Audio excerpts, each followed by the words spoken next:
Բարև ձեզ, Ստեփան Գրիգորյան YouTube-յան ալիքի մասնակիցն է։ Ողջունում եմ ձեզ բոլորիդ։ Այսօր նոյեմբերի 3-ն է։ Մենք շարունակում ենք մեր աշխատանքը։ Այսօր մենք անպայման մանրամասն կխոսենք այն որոշման մասին, որը կատարեց ընդունեց Միացյալ Նահանգների նախագահ Դոնալդ Տրամպը։ Լրջագույն որոշում, որը շոշափում է ամբողջ աշխարհի անվտանգությունը, ինքը որոշում ընդունեց վերսկսել միջուկային փորձարկումները։ Դուք գիտեք, 35 տարի Ռուսաստանը եւ Միացյալ Նահանգները պայմանավորվեցին դադարեցնել միջուկային փորձարկումները։ Դոնալդ Տրամպը որոշում ընդունեց վերսկսել։ Ինչի հետ է կապված։ Ինչին պատասխան ինքը այդ քայլը արեց։ Ֆրանսիան սկսեց կատարելագործել իր միջուկային զինանոցը։ Ինչի հետ է դա կապված։ Դրա մասին պետք է խոսենք։ Դա ավտոմատ կբերի միջուկային սպառազինությունների մրցավազքի։ Ու դա պարզ է, որ լուրջ մարտահրավեր է ամբողջ աշխարհի համար։ Ինչու արևմուտքը ստիպված է արձագանքել։ Դրա մասին մենք այսօր անպայման կխոսենք։ Մյուս հարցը, որը ձեզ հետ ուզում եմ շոշափել, կգան թե չեն գա Իլհամ Ալիևը եւ Թուրքիայի նախագահ Էրդողանը Հայաստան, սկսվեց այդ քննարկումը, մենք մասամբ արձագանքեցինք, առաջի ինֆորմացիային շարունակվում է հիմա նոր ինֆորմացիա գալ, ու ես կասեմ իմ կարծիքը դրա մասին։ Կգան Երևան մյուս տարի եվրոպական ժողովրդավարության համայնքի գագաթնաժողովին Էրդողանը եւ Ալիևը։ Շատ կարևոր հարց։ Ճանաչում է Ռուսաստանը Հայաստանի տարածքային ամբողջականությունը։ Այն հայտարարությունը, որը արվեց Բաքվում Ռուսաստանի դեսպանի կողմից, ցույց է տալիս, որ Ռուսաստանը մեր հարավը չի ճանաչում որպես անբաժանելի մաս Հայաստանի։ Լուրջ մարտահրավեր է, համոզված չեմ, որ բոլորը հասկացան այն հայտարարությունների վտանգը, որը արեց Ռուսաստանի դեսպանը Ադրբեջանում։ Դրա մասին անպայման կխոսենք, պարզ է նաև դրական զարգացումներ կան, նաև դրական զարգացումների մասին մենք այսօր ձեզ հետ կխոսենք։ Ուրեմն, միջև սկսելը մեր այսօրվա զրույցը, խնդրում եմ բաժանորդագրվել, կիսվել, լայքել, դա աշխատացնում է մեր YouTube-յան ալիքը ու ինչքան կարևոր է այդ աշխատանքը, դուք բոլորդ գիտեք, մեր ինֆորմացիան ստուգված, վերստուգված է, մեր ինֆորմացիայի հիման վրա մենք ձեզ հետ ավելի լավ հասկանում ենք զարգացումները աշխարհում, դա ավտոմատ նշանակում է, որ մեր ժողովուրդը, սփյուռքայությունը, Հայաստանի Հանրապետության քաղաքացիները մենք զինված ենք լինելու ավելի օբյեկտիվ ինֆորմացիան, ուրեմն adekvat կարձագանքենք այն վտանգներին, որոնք աշխարհում կան։ Ուրեմն լրջագույն հիմա զարգանում է process կապված միջուկային զենքերի հետ։ Դուք գիտեք այն հայտնի պայմանավորվածությունները, պայմանագրերը Սովետական միություն Միացյալ Նահանգները, ավելի ուշ Ռուսաստան Միացյալ Նահանգներ 90-ական թվերի սահմանափակման հետ կապված, միջուկային զենքի չտարածման հետ կապված, չփորձարկության հետ կապված, բայց ցավով պետք է ասեմ, որ այդպես զարգացումները գնում են, որ ստիպում են արևմուտքին ուժեղացնել իր միջուկային պոտենցիալը։ Դոնալդ Տրամպը որոշում ընդունեց վերսկսել փորձարկումները միջուկային զենքի Միացյալ Նահանգների։ Ու ինքը բացատրություն տվեց, ինքը ասում է, մենք տեսնում ենք, որ այլ խաղացողներ փորձարկումներ անում են, զարգացնում են իրենց պոտենցիալը,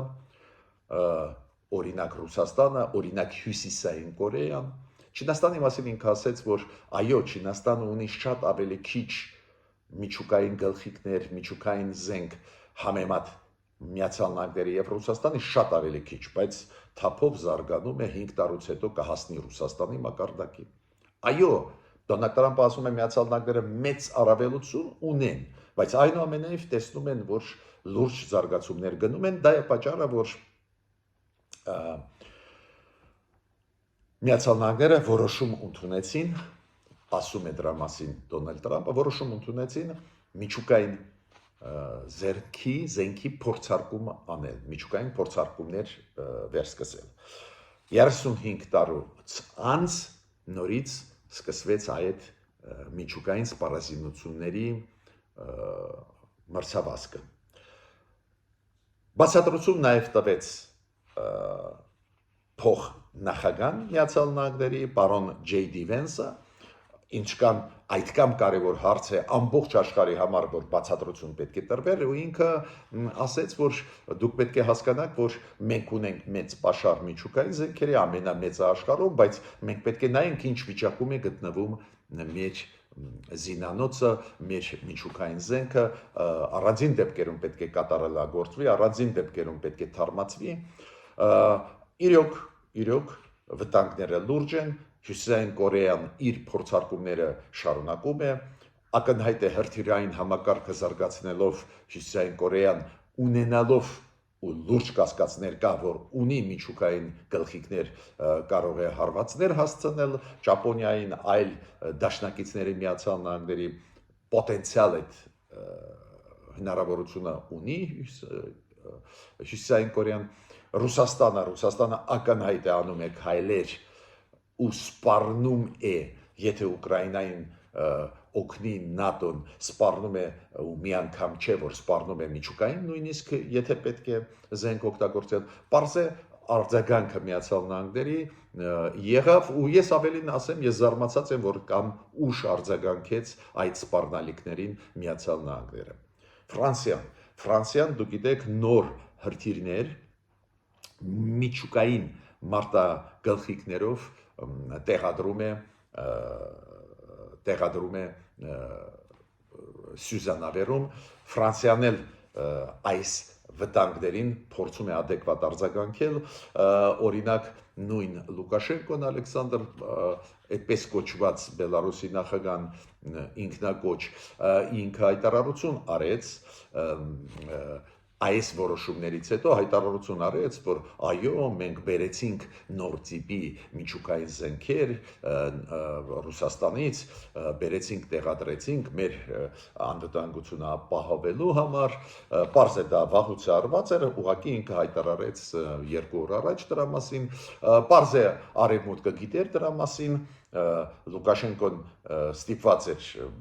ասել դրա մասին, պարզ է արևմուտքը գիտեր, դա է պատճառը, որ այս տեղափոխումից հետո միջուկային զենքի Ռուսաստանից դեպի Բելարուս, դեպի խորքերը Եվրոպայի, պարզ է, որ հասկացան Եվրոպայում, Ամերիկայում լրջություն է իրավիճակի։ Ու Լուկաշենկոն ինչի ուշացումով ստիպված է հայտարարել, քանի որ տեսավ, որ այդ որոշումները ընդունեցին ամերիկացիք ու թաքցնել այն փաստը, որ նոր տիպի միջուկային զենքեր տեղափոխված են Ռուսաստանից Բելարուս, անիմաստ էր։ ՆԱՏՕ-ի անդամ Բելգիայի վարչապետը խիստ արտահայտվեց Ռուսաստանի նկատմամբ, Ռուսաստանի վտանգների նկատմամբ, քանի որ Ռուսաստանը իրոք պատրաստվում է լուրջ քայլեր անել, եթե պետք է նաև ՆԱՏՕ-ի անդամ պետությունների մեծ գաղտնիք չի, դրա մասին բոլորը խոսում են, բայց Բելգիայի վարչապետը բավական կոշտ արտահայտվեց, ինքը ասաց, որ մենք կջնջենք երկրի երեսից Մոսկվան, եթե մեր վրա ՆԱՏՕ-ի անդամների վրա հարձակվի Ռուսաստանը։ Ես պետք է ասեմ, որ Բելգիայի վարչապետը շատ ճիշտ հետաքրքիր ու ճիշտ թվեր տվեց, ինքը ասեց, որտեղից մենք տեսնում ենք, որ Ռուսաստանը պատրաստվում է պատերազմի նաև ՆԱՏՕ-ի անդամ պետությունների դեմ։ Ինչու՞ս են պետք այդքան մեծ թվով զենք զինամթերք, որը արտադրում է այսօր Ռուսաստանը, նաև արտադրում արկեր։ Ինքը ասում է, արկերի քանակը արտադրվող հենց հիմա Ռուսաստանում ավելի շատ է 4 անգամ համեմատ բոլոր ՆԱՏՕ-ի անդամ միասին վերցրած, նաև այդու Միացյալ Նահանգները մեջը։ Ինչ եմ ուզում ասել, իրանք վերլուծում են իրավիճակը, իրանք հասկանում են վտանգները։ Պարզ է Ռուսաստանը չէր կարող չպատասխանել Բելգիայի վարչապետին, որը ասեց, որ մենք կջնջենք երկրի երեսից Մոսկվան, եթե սկսի պատերազմ ՆԱՏՕ-ի անդամ պետությունների դեմ, Մեդվեդևը նախկին նախագահ Ռուսաստանի ինքը արձագանքեց, ասեց մենք ենք ոչնչացնելու Բելգիան։ Մյուս ասպեկտը այս որոշման Դոնալդ Տրամպի, որի համաձայն Միացյալ Նահանգները սկսում են փորձարկումներ միջուկային, մյուս ասպեկտը կապված էր ոչ միայն Ռուսաստանից եկած վտանգների, սպառնալիքների, կիրառել միջուկային զենք, նաև գալիս է Հյուսիսային Կորեայից։ Դուք գիտեք, Դոնալդ Տրամպը եղել է այցելությամբ Ասիայում, նաև Ճապոնիայում եղել է, նաև Հարավային Կորեայում, այնտեղ լուրջ հանդիպումներ ունեցավ, լուրջ մեսեջներ ուղարկեց, ու հենց սպառնալիքները եկող Հյուսիսային Կորեայից նշեց, բայց Դոնալդ Տրամպը անընդհատ մեսեջներ է ուղարկում, որ ուզում է հանդիպել Կիմ Չեն Ընի հետ, բռնապետի հետ, Հյուսիսային Կորեայի ինքը ասում ես ուզում եմ հանդիպել, բայց Կիմ Չեն Ինը ասեց ես չեմ հանդիպի ու բացատրեց ինչու։ Դե նուկլեարիզացիայի հետ է կապված, ապա միջուկայինացման հետ է կապված։ Դոնալդ Տրամպը ինչի ուզում էր իր հետ հանդիպել, համոզելու, որ լուրջ գումարներ կտա, աջակցություն կտա Հյուսիսային Կորեային, միայն թե իրանք հրաժարվեն միջուկային զենքից ստեղծելու կամ ունենալուց, քանի որ Հյուսիսային Կորեան իր հրթիռային համակարգը զարգացնում է, որ այդ միջուկային գլխիկները դնի այդ հրթիռների վրա ու սպառնա նույն Ճապոնիային, նույն Հարավային Կորեային, նույն Ամերիկային, ու պարզ է դա լուրջ վտանգ է, ու Դոնալդ Տրամպը շատ էր ուզում իր հետ հանդիպել, նույնիսկ մեսիջներ էր ուղարկում, որ Հյուսիսային Կորեան այն երկիրն է, որը շատ նմանվում է միջուկային տերությանը, տեսակներից է այդ միջուկային տերությունների, կոմպլիմենտներ էր ասում, իրան երբ որ հարցրեցին ունի միջուկային զենք թե չունի, այդ Հյուսիսային Կորեան Դոնալդ Տրամպը ասեց ունի ու իր կարծիքով բավական մեծ պոտենցիալ ունի, ինչ եմ ուզում ասել, աշխարհում այո լուրջ փոփոխություններ են կատարվում, այդ փոփոխություններին Միացյալ Նահանգները փորձում են արձագանքել, բայց տեսակ, որ Կիմ Չեն Ընը հրաժարվեց հանդիպել Դոնալդ Տրամպի հետ, հասկանալով, որ միջուկային այդ զենքի մասին խոսքը կգնա, ապա միջուկայինացման մասին կխոսե իր հետ Տրամպը, մյուսը Դոնալդ Տրամպը դուք գիտեք այդ այցելության ժամանակ նաև Ճապոնիայում էր, նաև հանդիպեց Ճապոնիայի վարչապետ Սանայե Տակայիցի այդ կնոջ հետ, որը նոր ընտրվեց, նշանակվեց Ճապոնիայի վարչապետ ու քննարկեցին, դուք պատկերացրեք, այդքան էլ չէին քննարկում շատ երկկողմ հարաբերությունները, ինչը շատ կարևոր է պարզը, ավելի շատ քննարկում էին երկու կոնֆլիկտներ՝ Ուկրաինայում եւ Գազայում։ Տեսակ ինչքան վտանգավոր են այս կոնֆլիկտները, որ հերու գտնվող Ճապոնիան, ղեկավարը Ճապոնիայի լուրջ քննարկում էր Դոնալդ Տրամպի հետ այս խնդիրները, Պենտագոնի ղեկավարը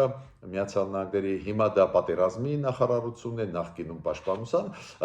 ինքը հայտարարություն արեց, որ Ճապոնիայի դերը այս զսպիչ մեխանիզմ լինելու Չինաստանի դեր, Միացյալ Նահանգներ Ճապոնիայի համագործակցությունը շատ մեծ դեր, կարևոր դեր է խաղում, ու Միացյալ Նահանգները 60,000-անոց զորք է պահում Ճապոնիայի կղզիներում զսպելու համար Չինաստանի ախորժակը, բայց ես այդտեղ պետք է ասեմ, որ այո, շատ կարևոր է, որ Միացյալ Նահանգները սկսեցին հասկանալ իր ռազմավարական պարտներների կարևորությունը այս բարդ աշխարհում, որը կա այսօր։ Մյուս հարցը, որի մասին ձեզ հետ ուզում եմ խոսել, դա կապված է նրա հետ, որ Հայաստանը դարձավ լատինաամերիկյան ինտեգրացիայի ասոցիացիայի անդամ, ավելի ճիշտ ոչ թե անդամ կներեք, ստացավ դիտորդի կարգավիճակ։ Ուրեմն կա լատինաամերիկյան ինտեգրացիայի ասոցիացիան, որի մեջ մտնում են 13 լատինաամերիկյան երկրներ, սկսած Բրազիլիայից, Արգենտինայով, Չիլիով, Մեքսիկայով, Պերու եւ այլն, ու դիտորդի կարգավիճակ այդ կազմակերպությունում Հայաստանը ստացավ, այդ կազմակերպությունը հիմնվեց 1980 թվականին։ Գլխավոր նպատակը դա առևտուրն է, ազատ առևտրի գոտի ձևավորումն է, շատ իմ կարծիքով ճիշտ կայլ է դիտորդի կարգավիճակ, դա հնարավորություն կտա ակտիվացնել տնտեսական հարաբերությունները լատինամերիկյան երկրների հետ։ Եթե վաղը ճանապարհները բացվում են, եթե մենք կարող ենք դեպի ծովեր գնալ, հետո նավերով ուղարկել մեր բեռները, այդ երկրներից ստանալ օվկիանոսներով եւ ծովերով բեռները, ինչու՞ չէ, ուրեմն մոտիկանալ այս երկրներին էլ ավելի շատ կարևոր է։ Հա, մեր հարաբերությունները Ուրուգվայի հետ, Արգենտինայի, Բրազիլիայի իրոք շատ լավ հարաբերություններ են շատ ու շատ այդ երկրներից, բայց առաջ գնալ նաև տնտեսական ոլորտում կարևոր է։ Շատ կարևոր մտքերով կիսվեց Ամերիկայի սենատոր կոնգրեսական Ստիվ Դեյնսը։ Այդ սենատորը ելույթ ունեցավ ու անչափ կարևոր բաներ ասեց հայ-ադրբեջանական խաղաղության process-ից, ինքը մայիսին եղել է Հայաստանում, ռեգիոնում ուսումնասիրել է իրավիճակը ու ելույթով հանդես եկավ։ Ուրեմն սենատոր Ստիվ Դեյնսը մանրամասն ինքը նկարագրեց այս process-ը բանակցությունների Հայաստան-Ադրբեջան նախաստորագրում դրական process մեծ դերը Դոնալդ Տրամպի անչափ կարևոր է դա, որ ինքը հիշեցնում է աշխարհին եւ Միացյալ Նահանգների կոնգրեսին այդ ինչ մեծ կարևոր process էր։ Նշեց կարևորությունը Հայաստանի ռեգիոնում, ճանապարհների հնարավորություն բացումը, նշեց, որ Հայաստանում հանքանյութեր շատ են, նշեց, որ մենք ունենք հազվագյուտ մետաղներ, մյուս կողմից նշեց, որ Ադրբեջանը ունի գազ ու նավթ, ուրեմն ասում է այս երկրների հետ համագործակցությունը շատ օգտակար կլինի նաև Ադրբեջանին։ Շատ կարևոր մտքերով կիսվեց այդ մարդը, նշեց, որ հենց այն փաստը, որ Ռուսաստանը մտավ պատերազմով Ուկրաինա ու խրվեց Ուկրաինայում, հնարավորություն տվեց Հայաստանին, Ադրբեջանին այդ լծից ազատվել, ավելի ազատ են գործում այդ երկու երկրները, դա է պատճառը, որ Միացյալ Նահանգները պետք է օգտվեն ու մտնեն տարածաշրջան, օգնեն այդ երկրներին համագործակցել, արևմուտք, արևելք, ճանապարհներ կբացվեն, կենտրոնական Ասիա, Եվրոպա, այդ բոլոր մտքերը, որոնց մասին մենք շատ ենք խոսում, կրկնեց, ինքը ասեց, որ երաշխավորն է Միացյալ Նահանգները, երաշխավորն են այդ պայմանագրի, որը նախաստորագրվեց Ադրբեջանի Հայաստանի միջև։ Շատերը ասում են, դե իրանք որպես վկա էին, բայց այդ սենատորը հանրապետական ասում է, ոչ, իրանք վկա չեն, այլ հենց երաշխավորն են Միացյալ Նահանգները։ Անչափ կարևոր մտքեր մեզ համար ու ինչով են կարևոր։ Առանձին մտքերով մենք ձեզ հետ կիսվել ենք, բայց կարևոր է նրանով, որ դա ասում է Միացյալ Նահանգների սենատորը ու դրանից պետք է անպայման բոլորս օգտվենք։ Հիմա կգա Էրդողանը Հայաստան թե ոչ, կգա Ալիևը Հայաստան թե ոչ, մյուս տարի մայիսին եվրոպական ժողովրդավարության համայնքի միջոցառումների, ճիշտը ձեզ ասեմ, շուտ է խոսել դրա մասին։ Լրագրողները դուք գիտեք հարցրեցին Խիկմետ Գաջիևին, որը շատ կարևոր դեր է խաղում արտաքին հարաբերությունների հարցերում Իլհամ Ալիևի ադմինիստրացիայում, Խիկմետ Գաջիևը ասաց, որ Ալիևը հրաժարվեց գնալ Հայաստան, քանի որ մենք ի պաշտոնե նամակ դեռ չենք ստացել գրավոր հրավեր, երկրորդը այս իրավիճակում մենք չենք համարում ճիշտ, որ Ադրբեջանի ղեկավարը կամ պատվիրակությունը գնան Հայաստան։ Էրդողանի ադմինիստրացիայից, երբ որ լրագրողները դիմեցին, Էրդողանի ադմինիստրացիան ասեցին, դեռ շուտ է խոսել, դեռ որոշում չկա, ուղղակի ավելի մոտ ժամանակներս այդ միջոցառման մենք պատասխան կտանք։ Հիմա ես ձեզ ուզում եմ ասել, պարզ է մենք կարող ենք քննարկել, կգան, չեն գա, վատա, լավա, բայց շատ բան կփոխվի այս կես տարվա մեջ, միջև այդ գագաթնաժողով, ու չի բացառվում, որ այսօրվա ասածը կփոխվի, բայց դեռ Էրդողանի մասին խոսքը գնում է, հիմա նախագահ Էրդողանը իր ադմինիստրացիայում ասեցին դեռ չի որոշը կգա թե ոչ, Ալիևի ոչը ոչ մի բան չի նշանակում, մի հատ հիշեք ինչ էր ասում Ալիևը մինչև Վաշինգտոն, բայց երբ որ ամերիկացի կուզեցան Ալիևը գնաց Վաշինգտոն օգոստոսի 8-ին ստորագրեց ամեն ինչ տվեցին ամերիկացի։ Ուրեմն չշտապենք, նայենք ինչ է լինելու, բայց քննարկումները գնում են։ Օրինակ Ալեն Սիմոնյանը արձագանքեց այդ հարցերին, Ալիևը մերժում է, չի ուզում գալ։ Ալեն Սիմոնյանը մոտավորապես նույնատիպ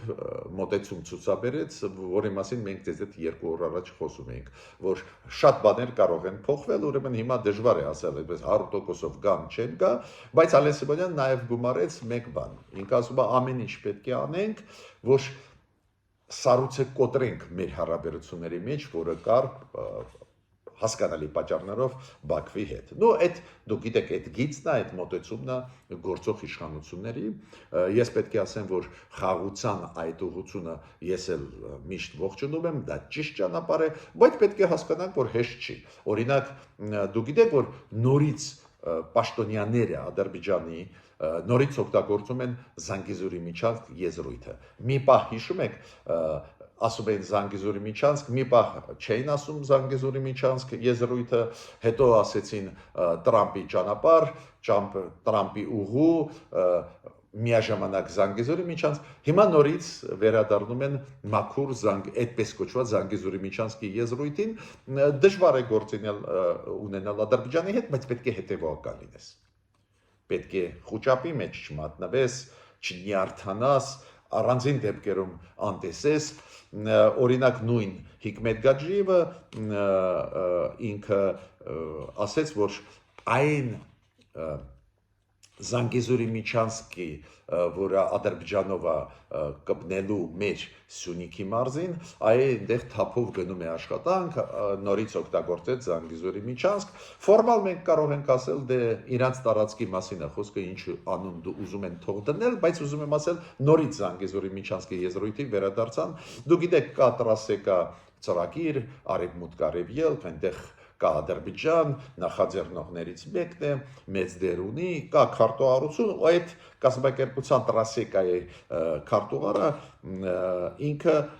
երբ որ խոսում էր հնարավորությունների մասին, նաև Ադրբեջանով, որ Զանգեզուրի միջանցքը անցնում է, նորից օգտագործեց Զանգեզուրի միջանցքը, ընդհանրապես չասեց, որ առանքում կա նաև Հայաստանը, ու Հայաստանի միջոցով կլինի Թրամփի ուղի ճանապարհ, բայց չպետք է նյարդանանք, ուղղակի այս հարցերին պետք է պատասխան տալ։ Պատասխանը ո՞րն է։ Տրասեկան հիմա պաշտոնական նամակ մեր արտգործնախարարությունը պետք է գրի, բացատրի իրավիճակը, այդ մասը եթե Ադրբեջանը ուզում է Զանգեզուրի միջանցքը այդպես կոչված անվանի այդ իրանց իրավունքն է, մեր մասով ճանապարհը կոչվում է Թրամփի ուղի ճանապարհ։ Մյուսը կարևորագույն հարցը այսօրվա, որի մասին ուզում եմ խոսել, ուրեմն ինչ է ասում պարոն Միխայիլ Եվդոկիմովը։ Ինքը Ադրբեջանի դեսպանն է, կներեք, Ռուսաստանի դեսպանն է Ադրբեջանում։ Ու այդ մարդը դեսպանը Ռուսաստանի Ադրբեջանում Եվդոկիմով ազգանունով ինքը ինչ է ասում։ Ինքը ասում է, այն ճանապարհը 44 կիլոմետրանոց ճանապարհը, այնտեղ ռուս մասնագետները գիտեն այդ ճանապարհը շատ լավ։ Այդ ճանապարհը կարելի է 2 տարում վերականգնել, այնտեղ պահպանվեցին տոնելներ, ուրեմն այնտեղ վերականգնել երկաթգիծը հեշտ է, 2 տարի հերիք է, ու այս ճանապարհը կուժեղացնի հարաբերությունները Հայաստան-Ադրբեջան, նաև տնտեսական կապեր կապահովի, նաև այլ խաղացողներ կշահեն։ Նորից կրկնում եմ, մեր տարածքի մասին խոսում է, ծավալվում է նյուանսների մասին Ռուսաստանի դեսպանը Ադրբեջանում։ Ռուսաստանի դեսպանը Ադրբեջանում պետք է խոսե Ադրբեջանի մասին, Ադրբեջանի տարածքում ընթացող այդ ճանապարհների կառուցման process-ի մասին։ Տեսեք, Հիկմետ Գաջիևը պաշտոնյա է Ադրբեջանի, պատմեց այն մասը, այդպես կոչված Զանգեզուրի միջանցքի, որը իրանք կառուցում են ու գալիս է պետք է կպնի ի վերջո, եթե ամեն ինչ նորմալ գնա խաղաղության process-ը կպնի մեր երկաթգծի հետ Հայաստանի հարավում Մեղրի ճանապարհ ասեք, Թրամփի ճանապարհ ասեք, ինչ կապ ունի այդ եւ դա մեկ իմը մեզ մոտ կառուցվող կամ պլանավորվող կառուցել Թրամփի երկաթգիծը կամ Թրամփի ճանապարհը ինչ կապ ունի ինքը Ռուսաստանի դեսպանն է Ադրբեջանում, բայց ինքը նյուանսներով ասում է ռուսական մասնագետները պետք է մտնեն, չգիտեմ ինչ որ շինարարություն անեն։ Այն մարդիկ, ով չեն հասկանում, պետք է ասեմ, որ դա նշանակում է, որ Ռուսաստանը չի ճանաչում մեր սուվերենությունը այս ճանապարհի վրա։ Ու հույսով եմ, որ մեր արտգործնախարարությունը ուսումնասիրելով այդ մարդու Ռուսաստանի դեսպանի Ադրբեջանում հայտարարությունը անպայման կարձագանքի։ Անպայման չի կոշտ արձագանքել, բայց անպայման տեղը պետք է դնել։ Ուրեմն այս թեմայով կարող էր խոսալ Ռուսաստանի դեսպանը Հայաստանում։ Մեզ դուր կգալ, դուր չկա, չեր գա, այդ ուրիշ հարց է, բայց կարող էր խոսել, քանի որ ինքը ստեղ է դեսպան Հայաստանում, Ռուսաստանի դեսպանը, ինքը կարող էր ասել, որ այդ երկարգիծը, երկաթգիծը Ռուսաստանի հետ մենք համատեղ Հայաստանի հետ աշխատացնում ենք, մենք մեր փորձը ունենք փորձառու մասնագետներ, կարող է վերականգնել։ Ուրիշ բան է, մենք պետք է այդ գործերը անենք Միացյալ Նահանգների հետ, Միացյալ Նահանգների ընկերությունների հետ, այդ ուրիշ խնդիր է։ Բայց Հայաստանում գտնվող դեսպանը Ռուսաստանի կարող էր այդ թեմայով խոսել։ Բայց ինչ կապ ունի Ադրբեջանում գտնվող Ռուսաստանի դեսպանը մեր տարածքի հետ, մեր ճանապարհների հետ Հայաստանի։ Ինքը թող խոսա Ադրբեջանի ճանապարհների մասին, Ադրբեջանում կառուցվող երկաթգծերի մասին, ավտոմոբիլային ճանապարհների մասին, կարող է համատեղ են անելու Ադրբեջանի հետ, այդ մեր գործը չի։ Բայց իր գործը չի մտնել Հայաստանի տարածք։ Այո, ես միշտ ասել եմ, Ռուսաստանը չի ճանաչում մեր սուվերենությունը, Ռուսաստանը ուզում է Սյունիքի ճանապարհները տիրել, օտարել մեզանից, դա ֆիքսված փորձեց ֆիքսել նոյեմբերի 9-ի փաստաթուղթում չստացվեց, Հայաստանի կառավարությունը եւ հասարակությունը դրա դեմ առնում են ու կառնեն, բայց այդ հայտարարությունը շատ ուշագրավ է։ Ես ավարտեցի իմ ելույթը, մինչ նոր հանդիպումներ։